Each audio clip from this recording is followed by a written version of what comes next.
సాగర్, కొండపోచమ్మ సాగర్ ప్రాజెక్టులలో కూడా ఆల్రెడీ మా ప్రభుత్వం ఉన్నప్పుడే నీళ్లు తెచ్చిపెట్టాం. నీళ్లు ఉన్నాయి అక్కడ. గత 3 సంవత్సరాలు కూడా మేము మల్లన్న సాగర్ నుంచి, కొండపోచమ్మ సాగర్ నుంచి కూడా రైతాంగానికి నీళ్లు అందించి పంటలు కాపాడాం. అద్భుతమైన పంటలు కూడా పండినాయి. సో ఇప్పుడు దయచేసి నేను ప్రభుత్వాన్ని కోరేది, అదేం కొత్తగా కాదు కదా, కట్టిన ప్రాజెక్టులు, తెచ్చిన నీళ్లు ఓన్లీ విడుదల చేయడం మీ చేతుల్లో ఉంది, చెయ్యండి అని ప్రార్థిస్తూ ఉన్నా. మల్లన్న సాగర్ గడితిమి, కొండపోచమ్మ సాగర్ గడితిమి, నీళ్లు తెచ్చి పెడితిమి. కట్టిన ప్రాజెక్టులో తెచ్చిన నీళ్లను దయచేసి రైతు ప్రయోజనాల కోసం విడుదల చేయండి అని చెప్పి నేను ప్రభుత్వాన్ని కోరుతా ఉన్నాను. ఎందుకంటే మేము గతంలో అటు కెనాల్స్ ద్వారా విడుదల చేశాం, కుడవెల్లి వాగులో నీళ్లు విడుదల చేశాం, హల్దీ వాగులో నీళ్లు విడుదల చేశాం.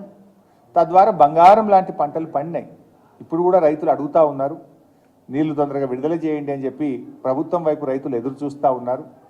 మీరు ఆలస్యం చేయకుండా వెంటనే నిర్ణయం తీసుకొని ఆ నీళ్లు విడుదల చేసి రైతుల పంటలను కాపాడాలని చెప్పి కూడా నేను రాష్ట్ర ప్రభుత్వాన్ని కోరుతా ఉన్నాను.